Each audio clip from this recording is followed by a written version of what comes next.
other than that, online boredom, എനിക്കങ്ങനെ ബോറടിക്കില്ലായിരുന്നു. കാരണം ക്ലാസ്സൊക്കെ അത്യാവശ്യം നല്ല ഇൻട്രാക്റ്റീവ് ആണ്. അതുകൊണ്ട് നമുക്ക് ഒരു മണിക്കൂറാണെങ്കിൽ നമ്മളത് കുറേ ഒരു മണിക്കൂർ ഇങ്ങനെ നമ്മൾ ചില എന്താ ലെക്ചേഴ്സൊക്കെ കാണുമ്പോൾ നമ്മൾ ടൈം എടുക്കാൻ നോക്കുന്നൊരു പ്രശ്നമുണ്ട്. അങ്ങനെ ഒരു പ്രശ്നം ക്ലാസ്സസിൽ എനിക്ക് തോന്നിയിട്ടില്ല. ഇതൊക്കെ എനിക്ക് സൈലത്തിൻ്റെ ക്ലാസ്സസിലൂടെയാണ് മനസ്സിലായത്.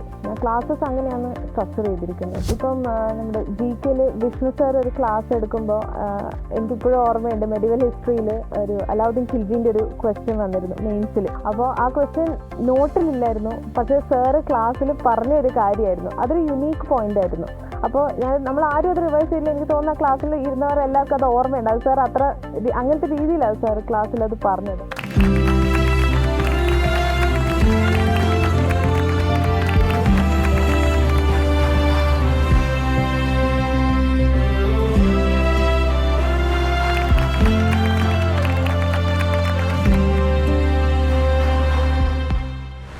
SSC എക്സാംസ് പ്രിപ്പയർ ചെയ്യുന്ന ആസ്പിറൻസിനിടയിലുള്ള 2 മിത്തുകളാണ്. ഒന്നാമത്തത് ഓൺലൈൻ കോഴ്സ് മാത്രം പഠിച്ചുകൊണ്ട് SSC ക്രാക്ക് ചെയ്യാൻ പറ്റില്ല എന്നുള്ളത്. രണ്ടാമത്തത് ഫസ്റ്റ് അറ്റംപ്റ്റിൽ ചെയ്യാൻ പറ്റില്ല എന്നുള്ളത്. എന്നാൽ ഇത് രണ്ടും മറികടന്ന, അതായത് ഓൺലൈൻ കോഴ്സ് മാത്രം എടുത്ത് ഫസ്റ്റ് അറ്റംപ്റ്റിൽ തന്നെ ക്രാക്ക് ചെയ്ത ഒരാളെയാണ് നിങ്ങൾക്ക് പരിചയപ്പെടുത്താൻ പോകുന്നത്, നമ്മുടെ നേഹ സനിൽകുമാർ. അപ്പൊ നേഹ നമ്മുടെ ഏത് ബാച്ചിലായിരുന്നു ഉണ്ടായിരുന്നത്? ഞാൻ SSC pioneers batch December 2024 join ചെയ്തു. പിന്നെ പ്രിലിംസ് കഴിഞ്ഞിട്ട് CGL മെയിൻസ് ബാച്ച് ജോയിൻ ചെയ്തു. അപ്പൊ നമ്മുടെ എല്ലാ ടീച്ചേഴ്സിനെ എടുത്താലും എപ്പോഴും പറയുന്ന പേരാണല്ലേ, നേഹനെ അറിയാം, നേഹനെ അറിയാം. നേഹ വന്നില്ലേ ഇന്നത്തെ ക്ലാസ്സിൽ? എന്ത് നേഹല്ല അങ്ങനെ ചോദിക്കേണ്ടി വന്നിട്ടില്ല. എല്ലാ ക്ലാസ്സിലും ആക്റ്റീവ് ആയിട്ടുണ്ടായിരുന്ന ഒരാളാണ്. അപ്പൊ എങ്ങനെയായിരുന്നു എല്ലാ ക്ലാസ്സിലും നേഹ ഉണ്ടാവുമായിരുന്നല്ലോ? അപ്പൊ എങ്ങനെയായിരുന്നു ഒരു ഡേ ഒക്കെ പ്ലാൻ ചെയ്യാ നേഹ? എനിക്ക് ലൈവ് സെഷൻ തന്നെ കാണണം നിർബന്ധം ഉണ്ടായിരുന്നു. കാരണം റെക്കോർഡഡ് കാണുമ്പം കുറേയും കൂടെ നമ്മളത് കുറേ ടൈം എടുക്കേണ്ടി വരുന്ന പോലെ എനിക്ക് തോന്നാറുണ്ട് ആദ്യമൊക്കെ റെക്കോർഡഡ് കണ്ടപ്പോൾ. സോ എനിക്ക് എപ്പോഴും ഒരു ടാർഗറ്റ് ഉണ്ടായിരുന്നു ലൈവ് ക്ലാസ്സസ് അറ്റൻഡ് ചെയ്യണമെന്ന്. അപ്പോൾ സൈലം മുമ്പുള്ള ക്ലാസ്സസിൻ്റെയൊക്കെ ഷെഡ്യൂൾസ് ആദ്യം തരുമായിരുന്നു, വീക്ക്ലി തന്നെ തരുമായിരുന്നു. അതിൻ്റെ അത് സ്ട്രിക്ട്ലി ഫോളോ ചെയ്യുമായിരുന്നു. അപ്പോൾ എനിക്ക് കറക്റ്റായിട്ട് ഒരു വീക്കിൽ എന്തൊക്കെ പഠിക്കണം എന്നൊക്കെ ഞാൻ പ്ലാൻ ചെയ്ത് വെക്കും. അപ്പോൾ പകലാണ് ക്ലാസ്സസ് എങ്കിൽ ഞാൻ രാത്രി അതിനുള്ള റിവിഷൻ സെഷൻസും പിന്നെ മോക്ക് ടെസ്റ്റിൻ്റെ ഇടയിൽ ഏതെങ്കിലും ഒരു ടൈം നോക്കിയിട്ട് ഞാൻ എടുത്ത് പിന്നെ ആ ടൈമിന് തന്നെ മോക്ക് അനാലിസിസും ചെയ്യുമായിരുന്നു. അപ്പോൾ അങ്ങനെ ആണ് ഞാൻ ദിവസവും പ്ലാൻ ചെയ്യാറ് ക്ലാസ്സസ് എല്ലാം. സോ ക്ലാസ്സസ്, പിന്നെ എൻ്റെ റിവിഷൻ, പിന്നെ ഒരു മോക്ക്, ഈ 3 കാര്യങ്ങൾ ഞാൻ ഡെയിലി ഞാൻ നോക്കാറുണ്ട്, ചെയ്യാൻ നോക്കാറുണ്ട്. അതിന് മുമ്പ് ഒരു കാര്യം ചോദിക്കാൻ വിട്ടിട്ടുണ്ടായിരുന്നു, എന്തുകൊണ്ട് SSC? ഇപ്പം നേഹ ഏത് വർഷമായിരുന്നു പാസ് ഔട്ട് ആയിട്ടുണ്ടായിരുന്നത്? ഞാൻ മെയ് 2024 2024 മെയ്യിൽ പാസ് ഔട്ട് ആയി. എന്നിട്ട് ഡിസംബറിൽ നമ്മുടെ ബാച്ചിൽ ജോയിൻ ചെയ്തല്ലേ? അപ്പൊ ആ ഒരു സമയത്ത് വേറെ ഒന്നും നോക്കിയില്ല? എന്തുകൊണ്ട് SSCയിലോട്ട് വന്നു? ഞാൻ MSc ആയിരുന്നു കഴിഞ്ഞത്, നൈസ് ഇരുന്ന് MSc ഇൻറ്റഗ്രേറ്റഡ് MSc കോഴ്സ് ആയിരുന്നു. അത് കഴിഞ്ഞിട്ട് എൻ്റെ മുമ്പിലുണ്ടായിരുന്ന ഓപ്ഷൻ ഒന്നിക്ക് PhD അല്ലെങ്കിൽ ഒരു ജോബായിരുന്നു. ജോബ് നോക്കണം തന്നെയായിരുന്നു. അപ്പോൾ എൻ്റെ അമ്മ ഇങ്ങനെ സജസ്റ്റ് ചെയ്തു ഒരു ഗവൺമെൻറ് ജോബിലേക്ക് വന്നുകൂടെ. അപ്പോൾ ബൈ ചാൻസ് എൻ്റെ ഫ്രണ്ടിൻ്റെ അമ്മയുടെ അടുത്ത് ഇങ്ങനെ SSCനെ പറ്റിയിട്ട് എന്തോ ഡിസ്കസ് ചെയ്യുന്നത് ഞാൻ കേട്ടു. അപ്പോൾ ഞാൻ എന്താണ് എക്സാം, ഞാൻ ഇതുവരെ കേട്ടിട്ടില്ല, നമ്മുടെ ഫ്രണ്ട് സർക്കിളിലൊന്നും ഇതുവരെ ഈ ഒരു ടോപ്പിക് വന്നില്ല. അപ്പോൾ ഞാൻ ജസ്റ്റ് ഒന്ന് ഗൂഗിൾ ചെയ്ത് എന്താണ് SSC, എങ്ങനെയാണ് എക്സാംസ്, പ്രിലിംസ്, മെയിൻസ്, അങ്ങനത്തെ എക്സാംസിൻ്റെ പാറ്റേൺ ഒക്കെ മനസ്സിലാക്കി. അപ്പോൾ എനിക്ക് തോന്നി ഇതൊന്ന് നോക്കാവുന്നതാണ്. എനിക്ക് നല്ല ജോബ് ഓപ്പർച്യൂണിറ്റിയും നല്ല എന്താ പറയുക ജോബ്സൊക്കെ അത്യാവശ്യം നല്ലതാണ്, ഓൾ ഇന്ത്യ ബേസിസിലൊക്കെ ഉണ്ടെന്ന് അറിഞ്ഞപ്പോൾ അങ്ങനെയാണ് SSCയിലോട്ട് വന്നത്. നേഹ ഇപ്പൊ പറഞ്ഞല്ലോ നൈസർ എന്നാണ് പഠിച്ചതെന്ന്. അപ്പൊ ബയോളജി ആയിരുന്നു നേഹ പറഞ്ഞിട്ടുണ്ടായിരുന്നു മുന്നേ നമ്മൾ സംസാരിച്ചപ്പോൾ. അപ്പൊ ഒരു ബയോളജി പഠിച്ച ആസ്പിറൻസിന് എപ്പോഴും ഒരു ഡൗട്ട് ഉണ്ടായിരിക്കും, മാത്സ് നമുക്ക് ബേസ് കുറവാണല്ലോ, അപ്പൊ SSC വേണോ, SSC ഞാൻ പഠിച്ച എനിക്ക് ശരിയാവുമോ, കിട്ടില്ലേ? അങ്ങനത്തെ കൺഫ്യൂഷൻസ് ഒക്കെ നേഹ എങ്ങനെ ടാക്കിൾ ചെയ്തത്? ഞാൻ SSCയിലേക്ക് ജോയിൻ ചെയ്തപ്പോൾ ഞാൻ ഇതിൻ്റെ വെയിറ്റേജും കാര്യങ്ങളൊക്കെ നോക്കിയപ്പോൾ എനിക്ക് കൺഫ്യൂഷൻ ഉണ്ടായിരുന്നു, എനിക്ക് എന്നെക്കൊണ്ട് പറ്റുമോ ഇത്. പിന്നെ ആദ്യമുള്ള മോക്സിലും എനിക്ക് മാത്സ് ആണ് വീക്കെന്ന് എനിക്ക് അപ്പോൾ തന്നെ മനസ്സിലായിരുന്നു. പിന്നെ സൈലത്തിലെ ക്ലാസ്സസ് എങ്ങനെയാണ് സ്ട്രക്ചർഡ് എന്ന് വെച്ചാൽ വളരെ ബേസിക്കിൽ നിന്ന് പതുക്കെ നമ്മളോലും അറിയാതെ തന്നെയാണ് അതിൽ അഡ്വാൻസ്ഡ് രീതിയിലേക്ക് പോകുന്നത്.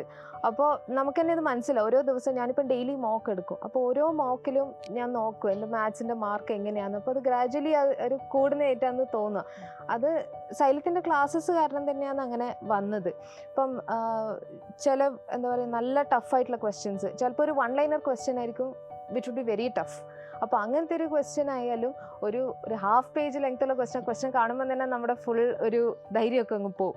അങ്ങനത്തെ ഒരു ക്വസ്റ്റ്യൻ ആയാലും അത് എങ്ങനെ നമ്മൾ അപ്രോച്ച് ചെയ്യണം. ചില ക്വസ്റ്റ്യൻ നമ്മൾ ആദ്യത്തെ ഒരു റൗണ്ടിൽ സ്കിപ്പ് ചെയ്യേണ്ടി വരും, ചില ക്വസ്റ്റ്യൻ ആ രീതിയിൽ തന്നെ അറ്റംപ്റ്റ് ചെയ്യേണ്ടി വരും. അപ്പോൾ ഇതൊക്കെ എനിക്ക് സൈലത്തിൻ്റെ ക്ലാസ്സസിലൂടെയാണ് മനസ്സിലായത്. ക്ലാസ്സസ് അങ്ങനെയാണ് സ്ട്രക്ചർ ചെയ്തിരിക്കുന്നത്. So that help. SSCയിലോട്ട് എങ്ങനെ വന്നു എന്നുള്ളത് പറഞ്ഞു, അതേപോലെ സൈലത്തിലോട്ട് എങ്ങനെ എത്തി? സൈലത്തിലോട്ട് ഞാൻ ഒരു ഒക്ടോബർ, എൻ്റെ ഓർമ്മ ശരിയാകുന്ന ഒരു ഒക്ടോബർ തൊട്ടാണ് ഞാൻ ഇതിനെ പറ്റിയൊക്കെ മനസ്സിലാക്കി ആ ഒരു ടൈം തൊട്ട് പഠിക്കാൻ തുടങ്ങിയത്.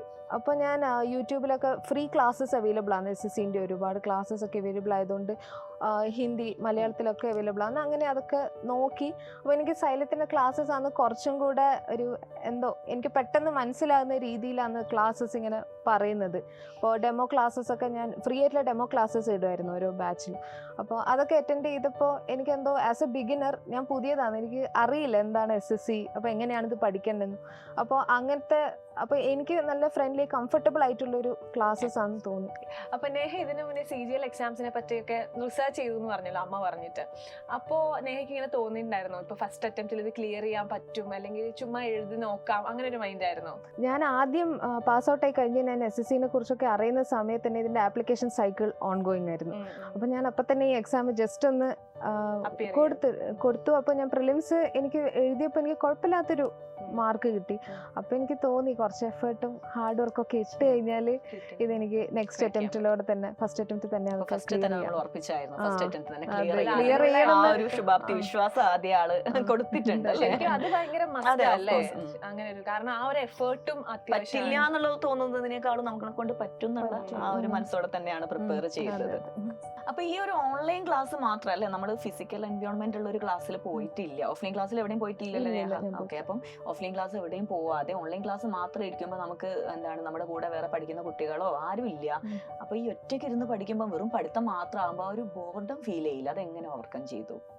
ബോർഡം ഓവർകം ചെയ്യാന്ന് പറഞ്ഞാൽ എൻ്റെ ഷെഡ്യൂള് ഇൻ ദ സെൻസ് അധികം നമുക്ക് വേറെ ടൈമിൽ സ്പെൻഡ് ചെയ്യാൻ ഞാൻ കൊടുത്തിട്ടില്ല. കാരണം ഇപ്പം രാവിലെ തൊട്ടില്ല, പക്ഷേ ഇടയ്ക്കിടയ്ക്കായിരുന്നു ക്ലാസ്സസ് ഷെഡ്യൂൾ ചെയ്തിരുന്നത്. സോ ഒരു വൈകുന്നേരം വരെ നമ്മൾ ക്ലാസ്സിൻ്റെ പുറകെ തന്നെയാണ്. പിന്നെ അത് കഴിഞ്ഞിട്ട് എനിക്ക് റിവൈസ് ചെയ്യാനും മോക്കും ഒക്കെ കൂടെ അധികം ടൈം ഉണ്ടായിരുന്നില്ല. പക്ഷെ എന്നാലും ഞാൻ കുറച്ച് ടൈം കണ്ടെത്തും, കാരണം അല്ലെങ്കിൽ ഇത് ഭയങ്കര ടയർസം ആവുമെന്ന് എനിക്ക് തോന്നിയിരുന്നു. അപ്പോൾ ഞാൻ എന്തെങ്കിലും ബുക്സ് ആയിരുന്നു വായിക്കാറ്. എനിക്ക് അതാണ് ഏറ്റവും ഇഷ്ടം, എനിക്ക് ഏറ്റവും കംഫർട്ടബിൾ ആയിട്ടുള്ള തോന്നുന്ന കാര്യം അതാണ്. സോ അതിനുവേണ്ടി ഞാൻ കുറച്ച് സമയം മാറ്റി വെക്കുമായിരുന്നു. Other than that online boredom എനിക്കങ്ങനെ ബോറടിക്കില്ലായിരുന്നു, കാരണം ക്ലാസ്സസ് അത്യാവശ്യം നല്ല ഇൻട്രാക്റ്റീവ് ആണ്. അതുകൊണ്ട് നമുക്ക് 1 മണിക്കൂറാണെങ്കിൽ നമ്മളത് കുറേ 1 മണിക്കൂർ ഇങ്ങനെ നമ്മൾ ചില ലെക്ചേഴ്സ് ഒക്കെ കാണുമ്പോൾ നമ്മൾ ടൈം എടുക്കാൻ നോക്കുന്നൊരു പ്രശ്നമുണ്ട്. അങ്ങനെ ഒരു പ്രശ്നം ക്ലാസ്സസിൽ എനിക്ക് തോന്നിയിട്ടില്ല. അങ്ങനെ ഒരു ബോർഡം പ്രോബ്ലം ഉണ്ടായിട്ടില്ല. ഓവർകം ചെയ്യാനുള്ള ഒരു പ്രശ്നം ആദ്യം വന്നിട്ടില്ല. നേഹയ്ക്ക് ഓൺലൈൻ ആണ് പ്രിഫർ ചെയ്യുന്നതെന്ന് പറഞ്ഞല്ലോ. അപ്പൊ നമുക്ക് ഈ ഓൺലൈൻ ക്ലാസ് ആകുമ്പോൾ നമുക്ക് കുറെ ഡൗട്ട്സ് ഒക്കെ വരത്തില്ല. ഇപ്പൊ മാത്സ് ഒക്കെ ആണെങ്കിൽ പ്രത്യേകിച്ച് കുറെ ഡൗട്ടുകൾ ഉണ്ടാവും. അപ്പൊ ഇതെങ്ങനെയാ ക്ലിയർ ചെയ്യുക?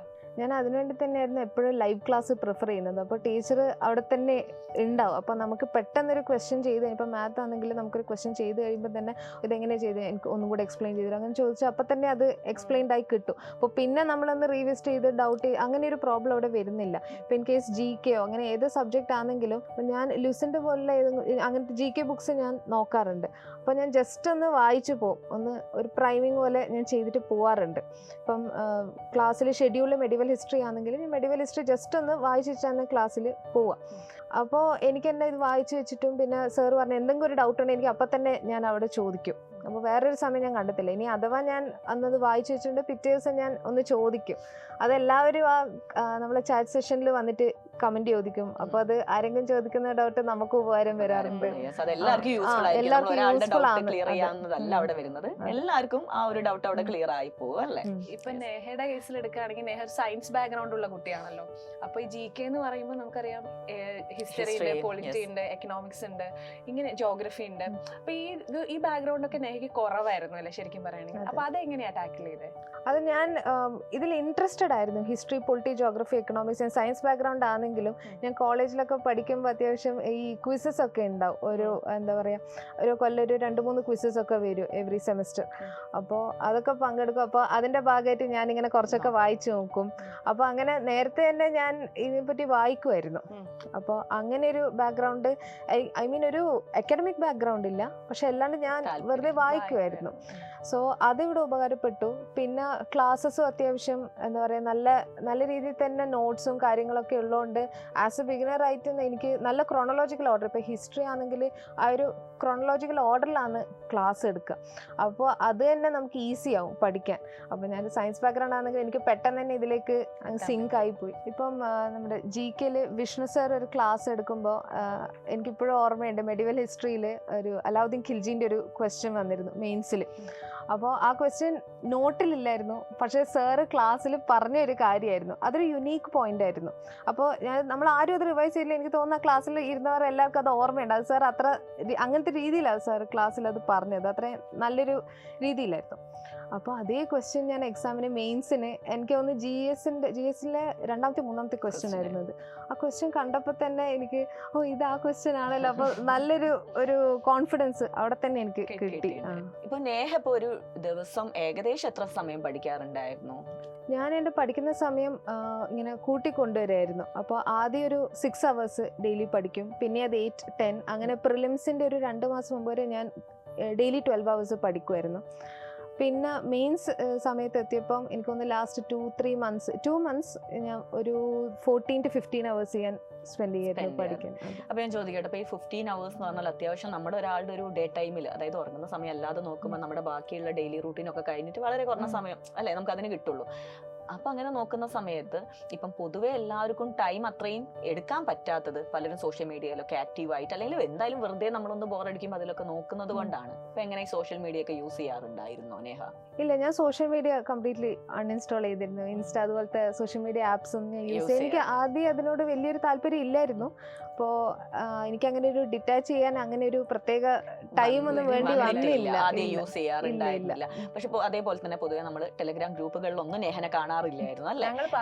അതെ, നേഹ അതെ ഡൗട്ട് ആയിട്ടാണെങ്കിൽ അവിടേക്ക് വരാറില്ല, ടെലഗ്രാമിലോട്ട് നേഹ വരാറില്ലായിരുന്നു. പക്ഷെ പൊതുവെ SSC ആസ്പിറൻസ് ഈ ഒരു PDF കാര്യങ്ങളും കിട്ടാനാണെങ്കിലും അതേപോലെ തന്നെ SSC എക്സാംസിനെ കുറിച്ചുള്ള നോട്ടിഫിക്കേഷനും അപ്ഡേറ്റ്സ് ഒക്കെ അറിയാനും യൂസ് ചെയ്യുന്ന ഒരു മീഡിയം എന്ന് പറയുന്നത് ടെലഗ്രാം ആണ്. അപ്പൊ അത് യൂസ് ചെയ്യാതെ എങ്ങനെയാണ് ഇങ്ങനത്തെ കാര്യങ്ങളെ കുറിച്ചൊക്കെ അറിഞ്ഞതും കാര്യങ്ങളൊക്കെ? ഞാൻ അതിന് വാട്സപ്പ് ചാനൽസ് നമുക്ക് അവൈലബിൾ ആയിട്ടുണ്ട്. അപ്പോൾ അങ്ങനെ ഒരു അപ്ഡേറ്റ് കിട്ടുന്ന കുറച്ച് ചാനൽസ് ഞാൻ യൂസ് ചെയ്യുമായിരുന്നു. അപ്പോൾ തന്നെ അത് അപ്ഡേറ്റ് കിട്ടും. എനിക്കത് കുറച്ച് എക്സാംസിനെ കുറിച്ച് എനിക്ക് അപ്ഡേറ്റ്സ് കിട്ടിയപ്പോൾ തന്നെ അത് റിലയബിൾ സോഴ്സ് എന്ന് എനിക്ക് തോന്നി. പിന്നെ യൂട്യൂബിൽ എല്ലാവരും ഇങ്ങനെ റിസൾട്ട്സ് വന്നാലും അല്ലെങ്കിൽ എന്തെങ്കിലും നോട്ടിഫിക്കേഷൻ വന്നാലും ഒരു അപ്ഡേറ്റ് എല്ലാ ചാനൽസ് ഇൻക്ലൂഡിങ് സൈലും കിട്ടാറുണ്ട്. സോ അത് തന്നെയാണ് ഞാൻ റിലൈ ചെയ്തിട്ടുള്ളത്. ഇതുവരെ ഒരു പ്രോബ്ലം വന്നില്ല. അതായത് ഇത് മതി, യൂട്യൂബും വാട്സപ്പും തന്നെ നമ്മൾ അപ്ഡേറ്റഡ് ആണ്, അതല്ലാതെ വേറൊന്നും വേണ്ട തോന്നിയിട്ടില്ല. അപ്പൊ നേഹ പ്രിലിംസ് കഴിഞ്ഞ് എപ്പോഴാണ് മെയിൻസിന്റെ പ്രിപ്പറേഷൻ തുടങ്ങിയത്? ആൻഡ് ഒരു ക്വസ്റ്റ്യൻ കൂടെ ഒരുമിച്ച് ചോദിക്കാം. അതായത് പ്രിലിംസ് മെയിൻസിലേക്ക് വന്നപ്പോൾ നമുക്കറിയാം സിലബസ് ഒക്കെ ഓൾമോസ്റ്റ് സെയിം ആണ്, കുറച്ച് വ്യത്യാസങ്ങളേ ഉള്ളൂ അല്ലേ? അപ്പൊ എക്സ്ട്രാ എന്തൊക്കെ കാര്യങ്ങൾ അഡീഷണൽ ആയിട്ട് ചെയ്തത്? എക്സ്ട്രാ അഡീഷണൽ ആയിട്ട് അങ്ങനെ ചെയ്യാൻ ഇപ്രാവശ്യം ഇല്ലായിരുന്നു. കാരണം പെട്ടെന്നാണല്ലോ TCS എഡ്യൂക്കേറ്റിയിലേക്ക് മാറിയത്. അപ്പോൾ തന്നെ എല്ലാവർക്കും ഒരു പാനിക് ഉണ്ടായിരുന്നു, എന്ത് വരും എനിക്ക് ക്വസ്റ്റ്യൻസ്. സോ എനിക്ക് സൈലത്ത് നിന്ന് മെയിൻസിന്റെ എല്ലാ ക്ലാസ്സസും അപ്പോൾ തന്നെ നമുക്ക് കിട്ടി. അതെ, പ്രിലിംസിന്റെ സമയത്ത് തന്നെ നമുക്ക് കുറെ classes, statistics, coordinate geometry, probability, അതുപോലത്തെ ക്ലാസ്സസ് എക്സ്ട്രാ മെയിൻസിന് പഠിക്കേണ്ടതൊക്കെ അതുകൊണ്ട് പ്രിലിംസിന്റെ സമയത്ത് തന്നെ ഞാൻ പഠിച്ചിരുന്നു. അപ്പോൾ അതുകൊണ്ട് അങ്ങനെ ഒരു മെയിൻസിലേക്ക് ഒരു ജമ്പ് എന്ന രീതിയിൽ ഉണ്ടായിരുന്നില്ല. അതുകൊണ്ട് തന്നെ പ്രിലിംസ് കഴിഞ്ഞ് കുറച്ച് ദിവസം ഞാൻ 1 ദിവസം 2 ദിവസം ഒരു ബ്രേക്ക് എടുത്തു. പിന്നെ പ്രിലിംസ് എഴുതിയപ്പോൾ തന്നെ ഓക്കെ ഞാനിത് ക്ലിയർ ആവും എന്നുള്ളൊരു വിശ്വാസം ഉണ്ടായിരുന്നു.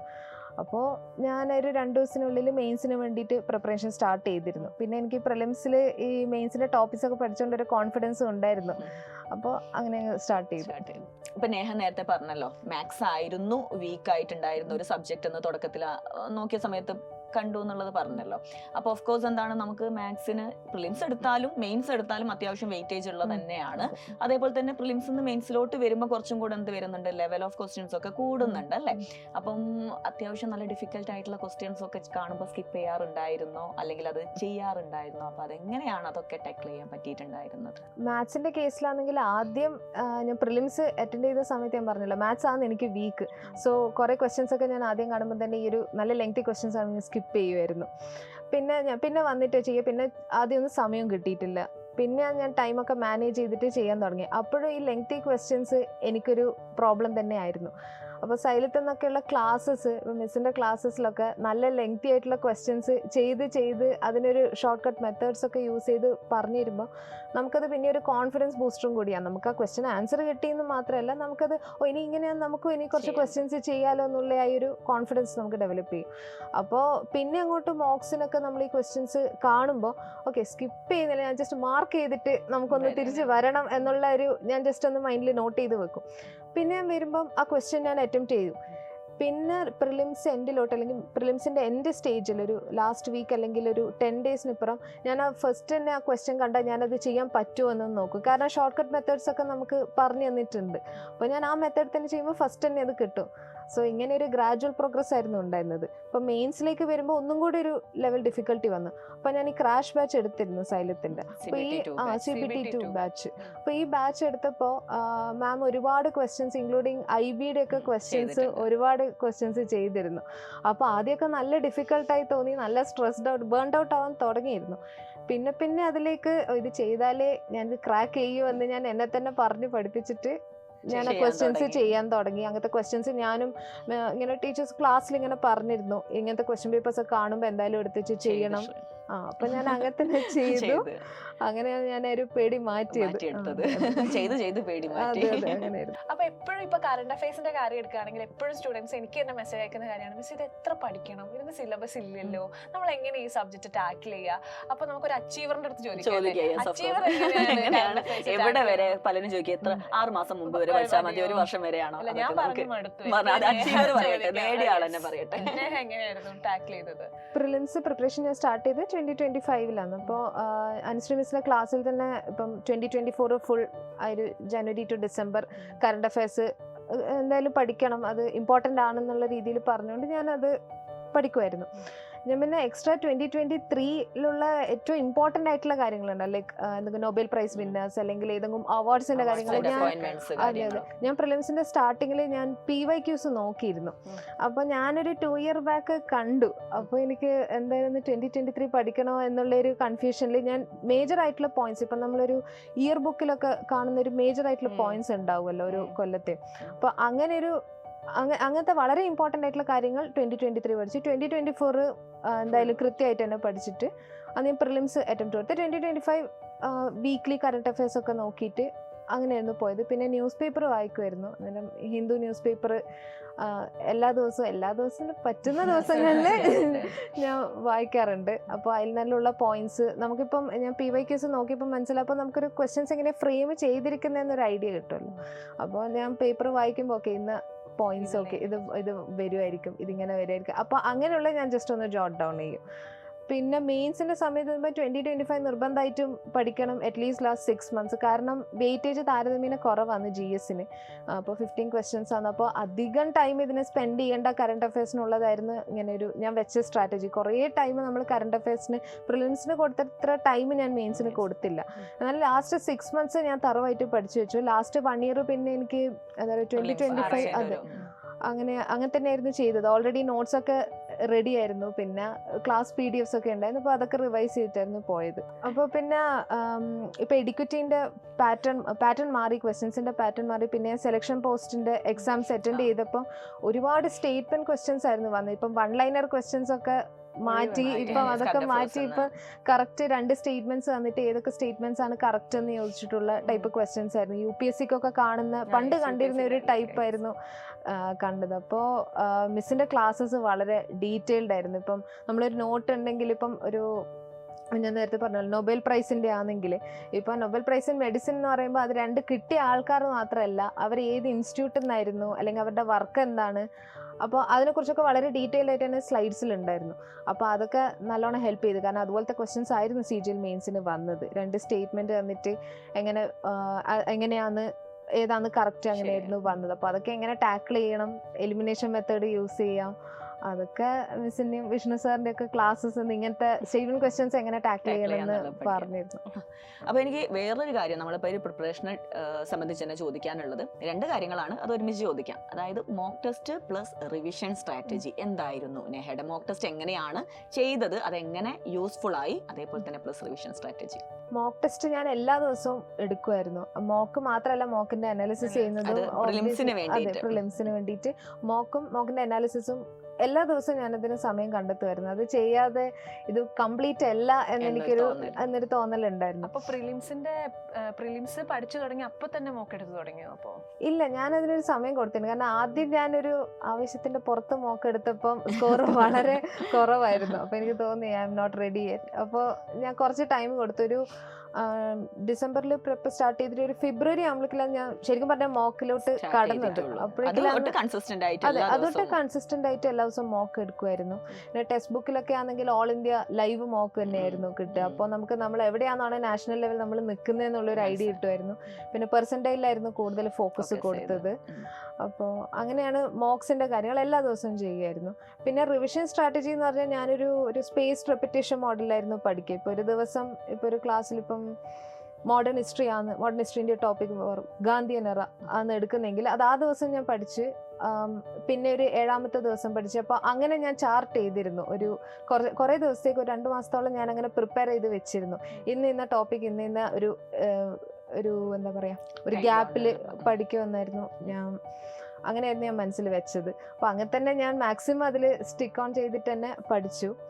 അപ്പോൾ അതാണ് അതിൻ്റെ ഒരു റിവിഷൻ സ്ട്രാറ്റജി. പിന്നെ ഞാൻ ആക്റ്റീവ് റീകോൾ ചെയ്യായിരുന്നു. ഇപ്പോൾ ഈ ഗാന്ധിയൻ എറ എന്ന് പറയുന്നൊരു ടോപ്പിക് ആണെങ്കിൽ ഞാൻ ടെക്സ്റ്റ് ബുക്കിൽ അതേ ടോപ്പിക്കിൻ്റെ തന്നെ ഒരു 10 to 20 ക്വസ്റ്റ്യൻസ് നമുക്ക് കിട്ടും. അപ്പോൾ ആ ക്വസ്റ്റ്യൻസ് ഞാൻ എന്തായാലും ചെയ്യും. അപ്പോൾ അത് തന്നെ എനിക്കത് ഓക്കെ ആണോ ആ ടോപ്പിക്ക് എന്ന് എനിക്ക് തന്നെ ഒരു ക്ലാരിറ്റി കിട്ടും. ഇനിയിപ്പോൾ ഇല്ലെങ്കിൽ എനിക്ക് പിന്നെ ലൈവ് ക്ലാസ് കയറിയാൽ എനിക്ക് ഡൗട്ട് ചോദിക്കാവുന്നതാണ്. അപ്പോൾ അവിടെ ക്ലിയർ ചെയ്ത്, അതായത് like mock test, sectional test plus revision എന്നുള്ള രീതിയിൽ കമ്പൈൻ ചെയ്തുകൊണ്ട് തന്നെയാണ് മുന്നോട്ട് കൊണ്ടുപോയത്. ഇത്രയും കാര്യങ്ങളൊക്കെ കേട്ടാലും പലർക്കും ഇപ്പോൾ ഓഫ്ലൈൻ കോച്ചിങ്ങിന് പോവാതെ ഓൺലൈൻ മാത്രം ഇരുന്ന് പഠിച്ച് നേടാൻ പറ്റും എന്നുള്ളത് വിശ്വസിക്കാൻ പറ്റാത്ത കുറേ കുട്ടികൾ ഇപ്പോഴും ഉണ്ടാവും. അവരോട് എന്താ പറയാനുള്ളത്? നിങ്ങൾക്ക് എന്താണോ കംഫർട്ടബിൾ ആയിട്ട് തോന്നുന്നത്, ഓഫ്ലൈനാണോ ഓൺലൈനോ, എവിടെയാണോ നിങ്ങൾക്ക് നിങ്ങളുടെ ബെസ്റ്റ് കൊണ്ടുവരാൻ പറ്റുന്നത്, നിങ്ങൾക്ക് പെർഫോം ചെയ്യാൻ പറ്റുന്നത്, അത് നിങ്ങൾ ഓപ്റ്റ് ചെയ്യുക. അതിൽ ആരെങ്കിലും സജഷൻസ് നിങ്ങൾ എടുക്കാം, പക്ഷെ അത് നിങ്ങളെ എന്താ പറയുക നിങ്ങൾ ഫുള്ളായിട്ട് അങ്ങ് എടുക്കേണ്ട ആവശ്യമില്ല. നിങ്ങൾക്ക് ഏതാണോ നിങ്ങളുടെ കംഫർട്ട് അത് തന്നെ എടുക്കുക എന്നുള്ളതാണ് കാര്യം. ഇപ്പം ഞാൻ ഇതിനു മുമ്പ് ഓൺലൈൻ കോച്ചിങ് പോയിരുന്നു, മെഡിക്കലിന് വേണ്ടിയിട്ട് പോയിരുന്നു, ഓഫ്ലൈൻ പോയിരുന്നു. പിന്നെ ഞാൻ ഓൺലൈനായിട്ട് കോവിഡിന്റെ സമയത്ത് ഞങ്ങൾക്ക് എല്ലാം ഓൺലൈൻ ക്ലാസ്സസ് ആയിരുന്നു. അറ്റ്ലീസ്റ്റ് 2 to 3 സെമസ്റ്റേഴ്സ് നമുക്ക് ഓൺലൈൻ ആയിരുന്നു. അപ്പം ഞാൻ രണ്ടും വെച്ച് കമ്പയർ ചെയ്തപ്പം എനിക്ക് ഓൺലൈൻ ആയിരുന്നു കൂടുതൽ ഇഷ്ടമായത്. പിന്നെ നമ്മളൊരു എഫേർട്ട് ഇട്ട ഓൺലൈൻ തന്നെയാണ് ഏറ്റവും കംഫർട്ടബിൾ ആയിട്ട് തന്നെ നമുക്ക് ചെയ്യാൻ പറ്റുന്നത്. First of all recorded classes നമുക്ക് അവൈലബിൾ ആണ്. അപ്പോൾ നമുക്ക് എങ്ങനെയെങ്കിലും ഒരു ക്ലാസ് മിസ്സായാലും അത് നമുക്ക് ഒരിക്കലും മിസ്സാവില്ല, അതേ ക്ലാസ് തന്നെ നമുക്ക് ഇവിടെ കിട്ടും. ക്ലാസ് നോട്ട്സ് PDF ആയിട്ട് തന്നെ അവൈലബിൾ ആണ്. അപ്പം ഇങ്ങനത്തെ ഒരുപാട് ബെനിഫിറ്റ്സ് ഉണ്ട്. നമുക്ക് ഇഷ്ടമുള്ള ടൈം നമുക്ക് തന്നെ ഷെഡ്യൂൾ ചെയ്യാം. ഇപ്പം ഞാൻ ഈ 12 to 14 hours എനിക്ക് ഒരിക്കലും ഇത് ഓഫ്ലൈൻ ആണെങ്കിൽ എനിക്ക് പറ്റില്ല. ഇതിങ്ങനെ പറയുമ്പോൾ എനിക്ക് എന്താ തോന്നിയെന്നറിയോ, നമ്മളിങ്ങനെ പറയില്ല നമ്മുടെ ഫീച്ചേഴ്സ് എന്താണെന്നുള്ളത്, അതിങ്ങനെ ലിസ്റ്റ് ചെയ്ത് പറയുന്നത്. അതായത് റെക്കോർഡഡ് ക്ലാസ്സസ് വീണ്ടും കാണാൻ പറ്റും, PDFs അവൈലബിൾ ആണെന്നൊക്കെ പറയുമ്പോഴേ നമ്മൾ ഈ പറയുന്ന പോയിന്റ്സ് തന്നെയാണ്. അപ്പൊ അത് യൂസ്ഫുൾ ആണ് എന്നുള്ളൊരു കാര്യം ഉണ്ടല്ലോ, എനിക്കതാണ് തോന്നിയത്. ഇപ്പൊ നേഹ തന്നെ കണ്ടിട്ടുണ്ടാവില്ലേ, ബാച്ചിൽ കുറെ കുട്ടികളെ പേര് കണ്ട് പരിചയമുള്ളവരുണ്ടാവും. അവരിൽ പലരും മൈന്യൂട്ട് മാർക്കിനായിരിക്കും മിസ്സായിട്ടുണ്ടാവും, പ്രിലിംസ് ആണെങ്കിലും മെയിൻസ് ആണെങ്കിലും ഒക്കെ. കുറെ പേർക്ക് ഇപ്പൊ കമ്പ്യൂട്ടറിന്റെ ഇഷ്യൂ, നമുക്കറിയാം മെയിൻസിന് കമ്പ്യൂട്ടർ ഭയങ്കര ടഫായിരുന്നു. അപ്പൊ അങ്ങനെയുള്ള കുട്ടികളെടുത്ത് അല്ലെങ്കിൽ അടുത്ത വർഷം ഇവിടെ ഇരിക്കണമെന്ന് ആഗ്രഹിക്കുന്ന കുറെ കുട്ടികളുണ്ട്. അവരെ ഇന്റർവ്യൂവിന് വരണം ആഗ്രഹമുള്ള കുറെ പേരുണ്ട്. അവരടുത്ത് അവർ ചിലപ്പോൾ ഒരു കുഞ്ഞു മൈന്യൂട്ട് പോയിന്റ് ആയിരിക്കും മിസ് ചെയ്യുന്നുണ്ടാവുക. അപ്പൊ നേഹയുടെ കൺസെപ്റ്റിൽ എന്താണ് ഒരു കീ സീക്രട്ട് പോയിന്റ് എന്ന് പറയുന്നത്? അവർക്ക് കൊടുക്കാനുള്ളതല്ലേ നേഹയുടെ ടിപ്പ്? കൺസിസ്റ്റൻസി ആണെന്നാണ് എനിക്ക് തോന്നുന്നത്. നമ്മൾ കൺസിസ്റ്റന്റ് ആണെങ്കിലാണ് ഏറ്റവും ഉപകാരപ്പെടുക. ഇപ്പം നമ്മളെല്ലാവരും ലേണിങ്ങിന് ഉപയോഗിക്കുന്ന ഒരു ആപ്ലിക്കേഷനാണ് ഡുവലിംഗോ.